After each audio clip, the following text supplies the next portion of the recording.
We now enter lesson number 12, the question of evil. If we will be told by religions and some philosophical schools, most of them agree on the fact that God is absolute perfection. We are also told that practically everything that exists emanates from God. Now, this being the case, where does evil come from? Evil being a negative. The only positive we have, everything is a perfection of the divinity. Someone or something perfect, by definition, cannot create anything imperfect unless it is willing to do so. And if God is willing to create evil, then there's a question of morality involved. We cannot even imagine something of that sort. We have to assume that God is love. We're told infinite love.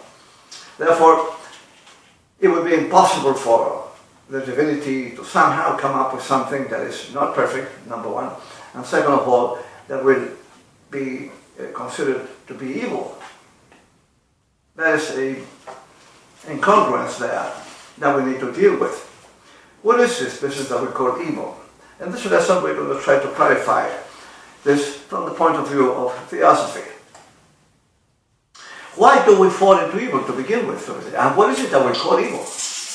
Normally, what we call evil is that which creates problems, pain, difficulties, something that makes life, a complicated thing, a painful thing to endure, something of that sort.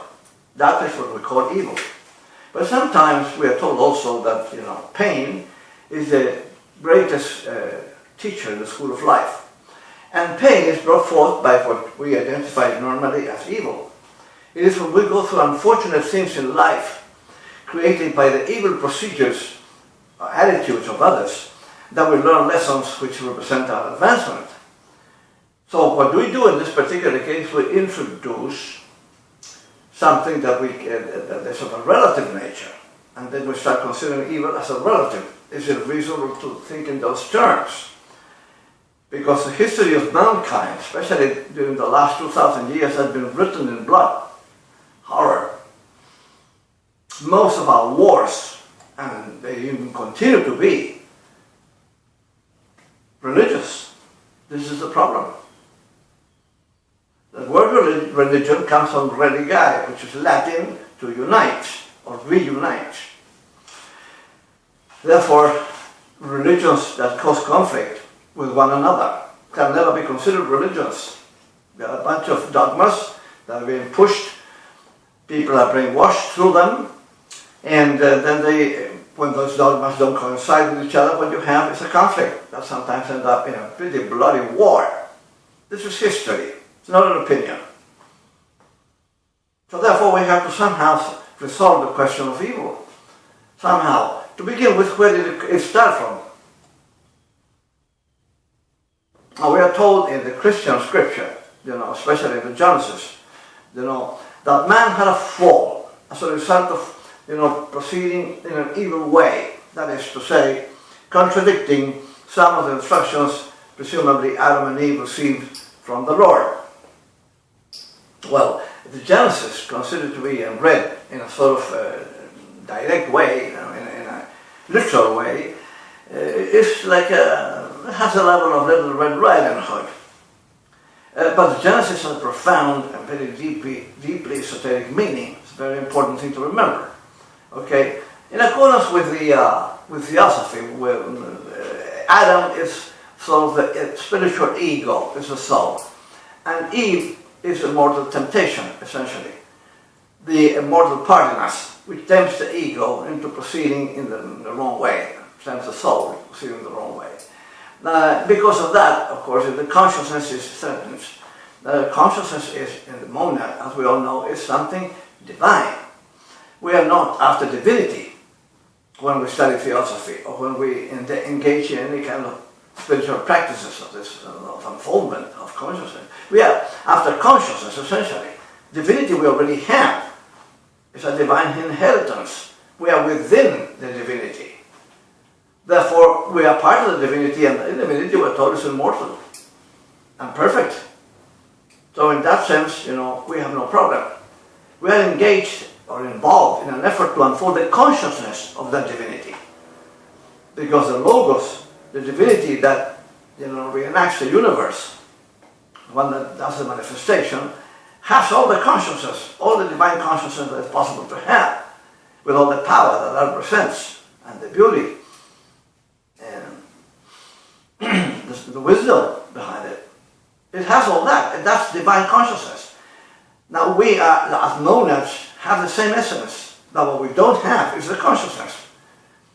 The universe is an infrastructure which is created with the intention of providing for us the means, the laws, and everything, and resources, and everything that is required for the unfoldment of divine consciousness.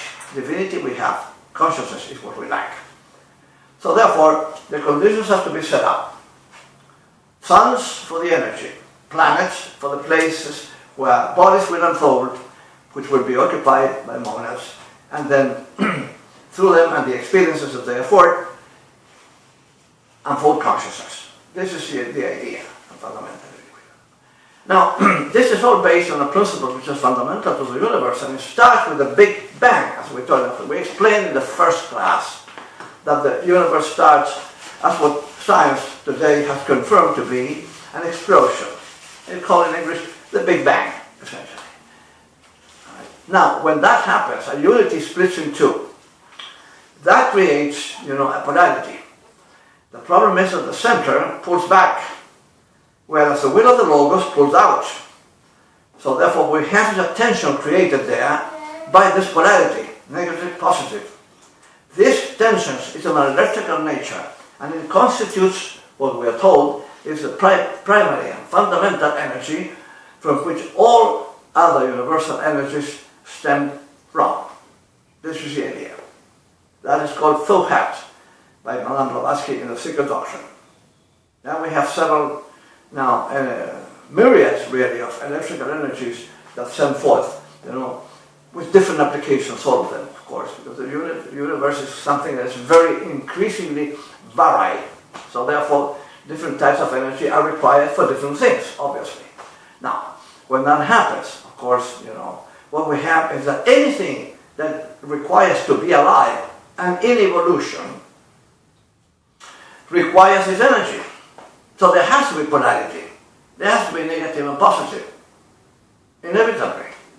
In the character of human beings, in the manner in which we function, in terms of our present consciousness, speaking of contemporary times, and then going back a little bit also, a few thousands, millions of years, have been more or less the same. A continual dichotomy, a continual fight, a struggle between correct and incorrect procedure. What is it that we call incorrect procedure? That's easy to identify. Is that which creates problems and difficulties and pain for others. That which threatens the environment in which we live, and does damage to the planet. Something that concocts some kind of a scheme in order to gain something at the expense of others. The brutalities exerted by some individuals in this world which are in a position of power and which torture opponents for whatever reason, intentionally misleading people into situations that will do them damage, that sort of thing. Essentially and fundamentally hatred, which is something that is directly and diametrically opposed to the law of love that rules the universe. All of this can be considered sort of evil. Essentially, this is the idea. So, but we already have said, that evil is a relative thing. It has to do essentially with freedom of choice. Why do we fall into evil? In what we call evil? Because in our process of making choices in life, sometimes we make choices that represent difficulty and pain for others, or dispossessing them of something. That sort of thing. That we have this freedom of choice. We wonder sometimes whether we really deserve it. Because immature souls, which are immature not because they are bad, But because they are more incomplete, they have less incarnations. Therefore, their behavior is normally antisocial, essentially and fundamentally selfish, totally self-centered, and so on. And then they proceed and do things which really can be qualified as evil things to do. Are they bad? Well, I think there would be a wise thing to forget about bad or good. But in that case, we're just incomplete people which have less lives, less incarnations, and therefore have not yet reached an element of inner maturity that will somehow bring them to act correctly and considering the feelings and the rights of other people and the inappropriateness of creating suffering anywhere under any circumstances. In order to reach that particular point, we're going to need a number of incarnations. It takes time. When that people don't have them, they proceed in what we may qualify as antisocial behavior. Countries have, of course, juridical systems, punitive systems for antisocial behavior. This is something that we know. And that should help, and it's required, and it's necessary. But then at the same time, the question is not to get, into Puritanism of any kind, because that breeds hypocrisy, and that's something that should not happen. But in the meantime, observe the process and see how we can somehow take the necessary steps to overcome what we may deem to be evil in society. There are many ways of doing this, and the first thing we have to do is abandon our personal, individual selfishness. Selfishness is the cause of most of our problems and difficulties, and that is a great sin that humanity has. Well, in the Genesis, it is somehow suggested that the great sin that man committed is sex, falling into sexual reproduction. And that's simply another metaphor for something that is really not quite understood. Why would that metaphor be used? Because sex is neither good or bad. It is the method that nature has imposed on us. When I say nature, I say God has imposed on us for the reproduction of the species. So we cannot qualify it as good or bad. Its abuse is a bad thing because it compromises the health of people and it creates, social upheavals. So you need to have family. You need to have orderly sexual order in our sexual activity is a very important thing to have for reasons of health and also for social reasons. But sex in itself is not bad or good. It's what it is. It's a method to reproduce. That's what it is. We need to have it. Nature has imposed it on us. We didn't choose it. Essentially, that's what we do because nature has imposed it on us. Keeping, an order in this whole thing, both social and biological, is what we need to do in order to use sex in the most effective possible way.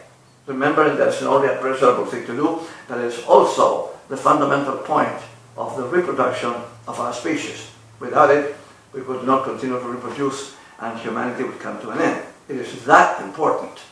Using it wisely, consequently, is the appropriate thing to do, but it has nothing to do with being bad or good. Sex has nothing to do with being bad or good. Now, we also have to see on the question of culture. That is another point to consider, because what is appropriate in some cultures is entirely inappropriate in others. What we may think in this part of the world that is a correct procedure, in other parts of the world it will be deemed inadequate or improper. Let's take the case, I know it's an extreme case, but let's take the case of Eskimos. Eskimos have a particular way of life because they live in igloos. An igloo is like a refrigerator. As a result, they have habits, especially feeding habits, which are completely different from ours. Now, a story is told, in a book called, written by a German author, The Country of Long Shadows. It's referring to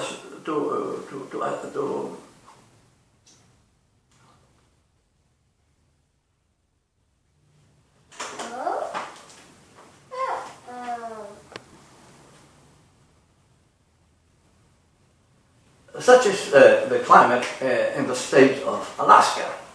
Very, very cold. Now, a story is told you know, in this book, in which this missionary, Protestant missionary, went over to evangelize the Eskimos. He encountered an igloo, and he went in there and presented himself and said he was talking in the name of Jesus Christ and that whole thing, and the Eskimo received him very nicely because these are very nice people.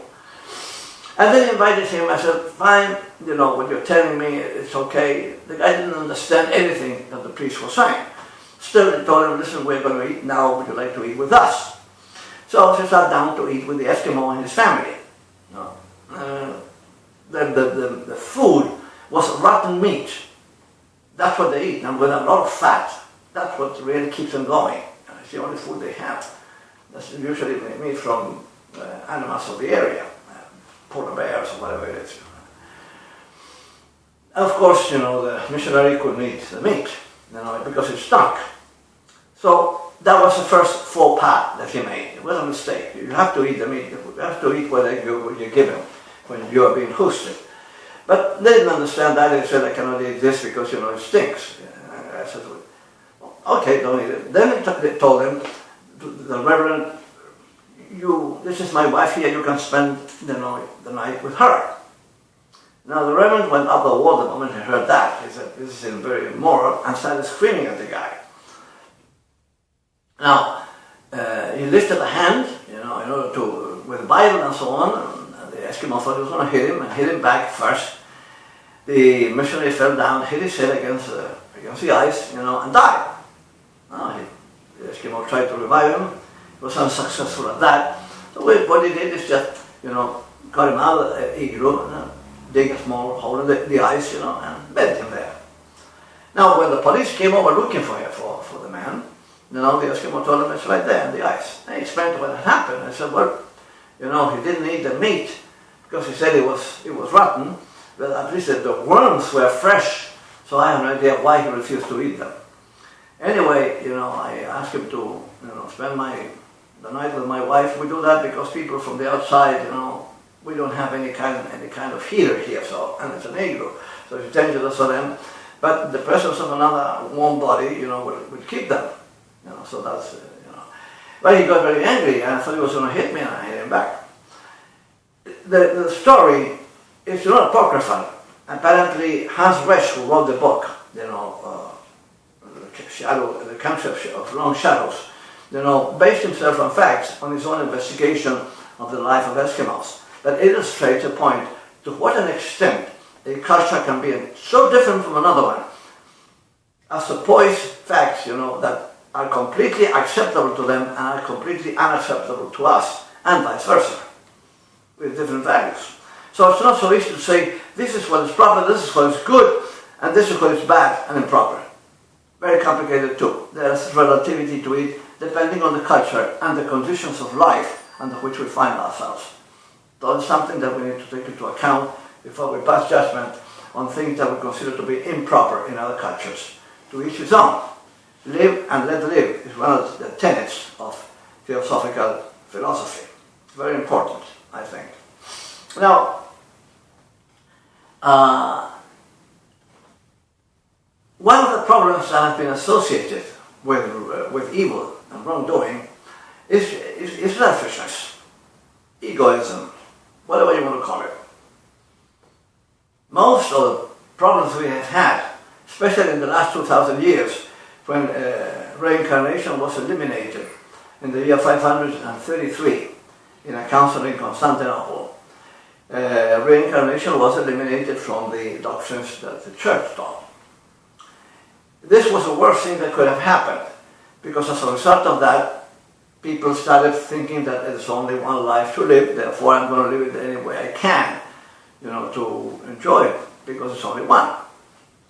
Now, this, of course, enforced the idea of selfishness. Now, selfishness has its origin on the fact that it is a factor of consciousness that the monad needs to unfold, which is the sense of the I. We don't have that. We don't recognize ourselves as individuals. We may be individuals. As monads, we are individuals, we're told. The problem is that we don't have the consciousness of being individuals. It's a consciousness factor that takes place in this case. So therefore, when we are isolated, given a body, a flesh body, which is separated from others, This is asserting our individuality. It is something that nature needs to do. We need to have that. We need to be separate from others so as to gather the idea of our own personal, indivisible and unique individuality. There are no clones in the universe. We may be very similar to other persons, other people, but we're never a clone of anyone. That individuality is sacred and it's kept for us, but we need to have the consciousness of it. Of course, when we do that, when we assert that aspect by placing people in different bodies and so on, what happens is that selfishness or self-centeredness is somehow stimulated, which is okay for a while, as long as we realize that we're individuals.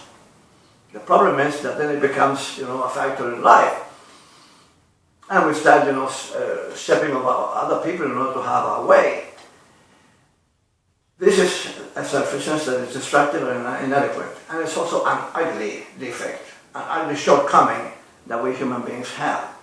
But then think of a building, say 10 stories high. The building is finalized, but it needs to be painted. We cannot paint it from the ground, obviously, because it's 10 stories high. So what do we do if what we place there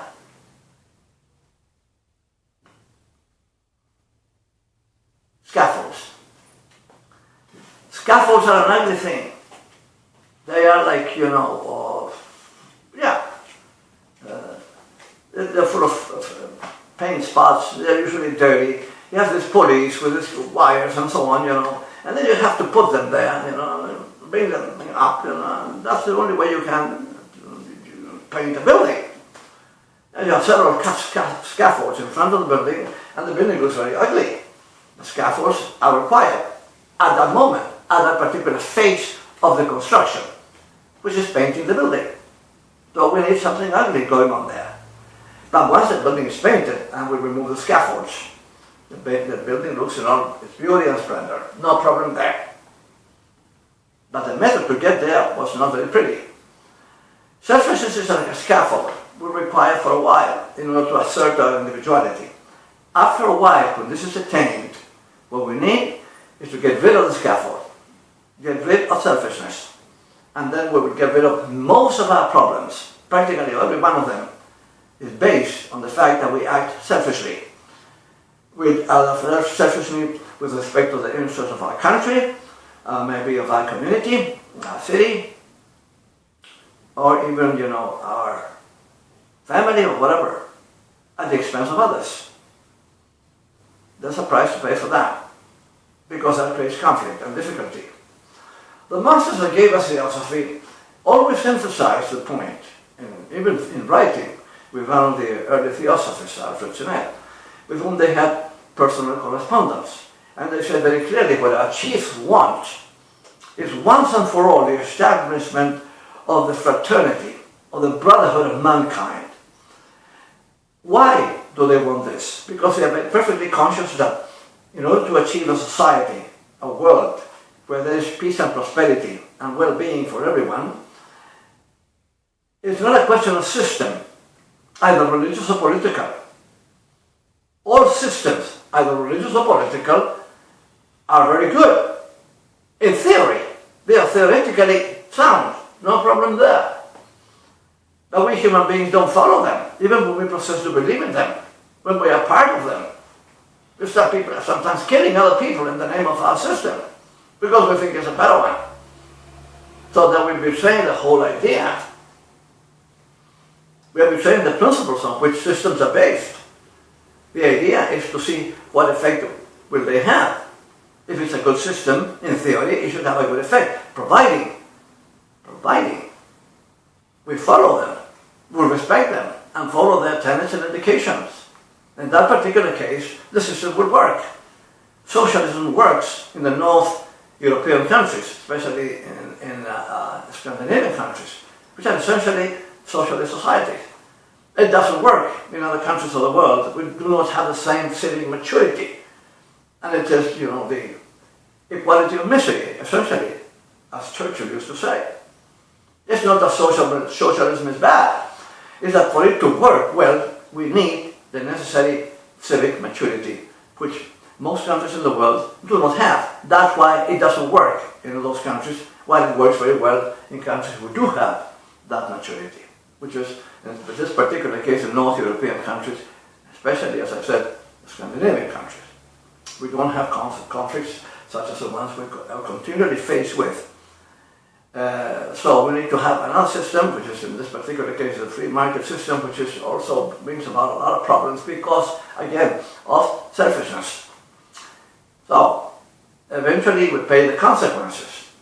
We have all kinds of difficulties.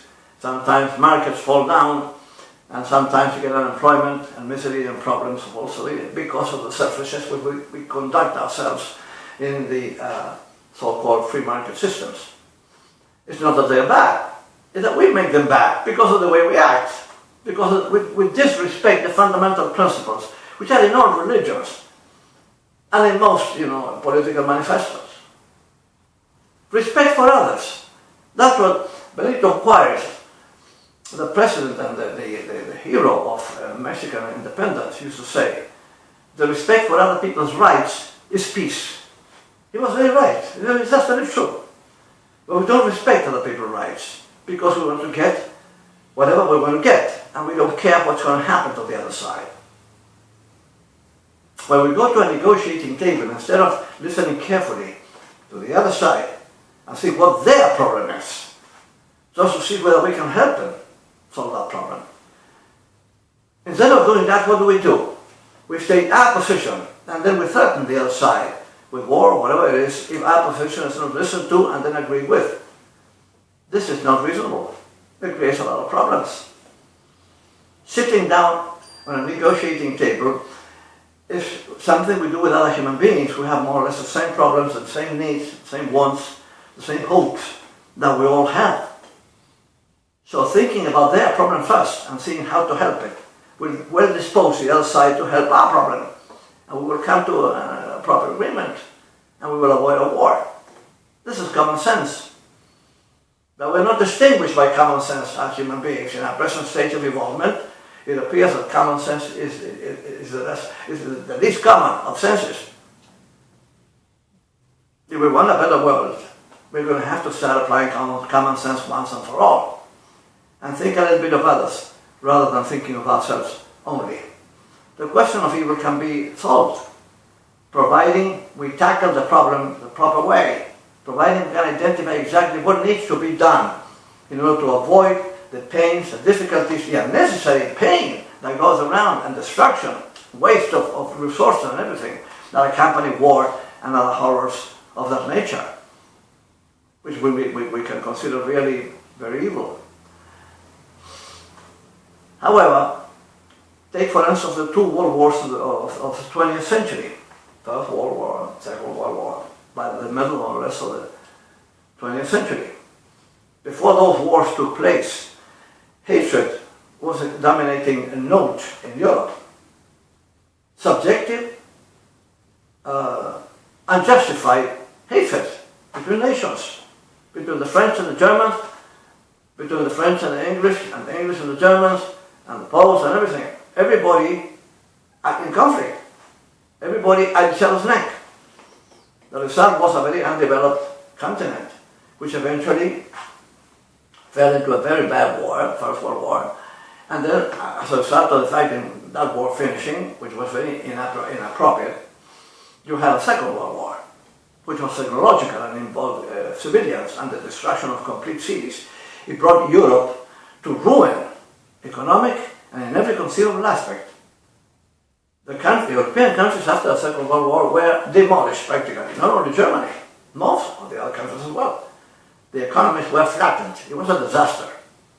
But from that pain, from that horror, came up, a consciousness that surged forth. What is this? We have to stop this nonsense. This is crazy. Let's get together. Let's discuss, see what the needs are. Let's do away with, passports and frontiers. Let's set up a continent that will be like a country, the European Union.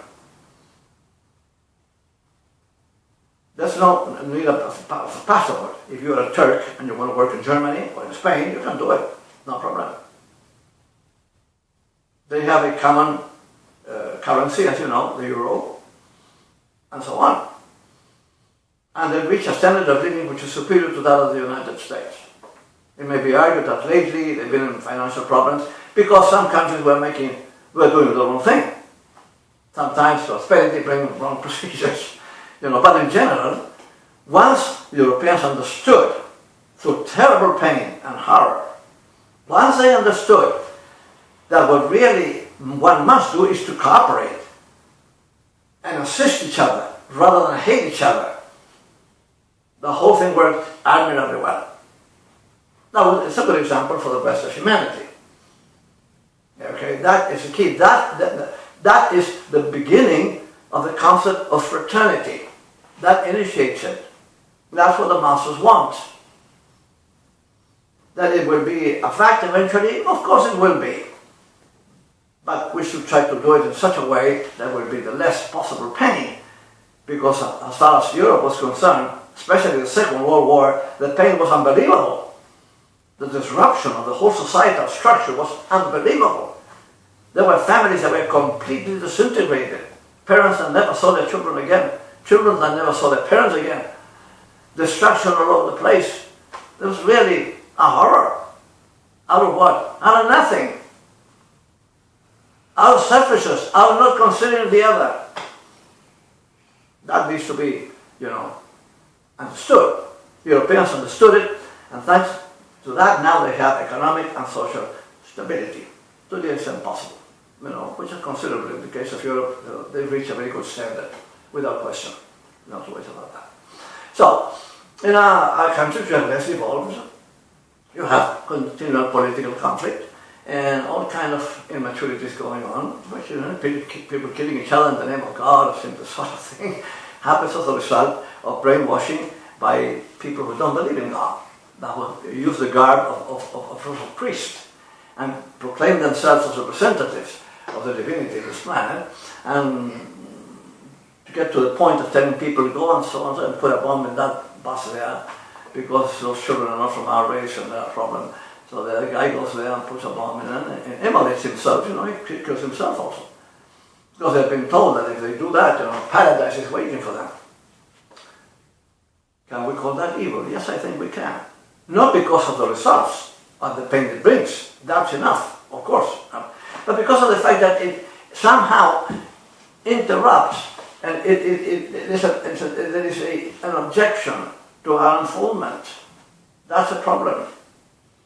The only absolute evil that we can consider is that which puts stones in front of on our path to unfoldment. But that's the only evil that's absolute. Anything that retards our advancement, anything that makes it more difficult, that we may very well term evil. The original sin, consequently, spoken of in Genesis, it's not sex, as I said before. That is essentially and fundamentally ignorance. Most of the evils mankind has to face come from this intense, profound ignorance. And the worst part of our ignorance is that we think we don't have it. We think we know. We think we are very wise. We are not. We are profoundly mistaken. In that sense, we are intensely ignorant. We must remember that the individual which is well informed is not manipulable. When an individual is ignorant and thinks he knows best, he is easily manipulated by those who are cleverer than he is. And that's something that should be avoided at all cost. One of the masters who gave us philosophy had a definition for evil. He said, it's the exaggeration of good. At first hand, the sentence left me thinking. I said, if it is something good and it's exaggerated, it should be better. But it isn't. The Buddha in his doctrine, the main doctrine, is the midway. Moved by the midway. Means, don't exaggerate. Religion is good, but when you exaggerate it becomes bigotry and fanaticism. And it becomes very dangerous and very inappropriate. And to do with religion. To eat is okay, it's fine. It should be done. Eat in excess. And you ruin your digestive system and you gain weight. And even it has an effect on your health. So everything that is good, when you exaggerate, it becomes bad. As simple as that. Then the master was right in what you said.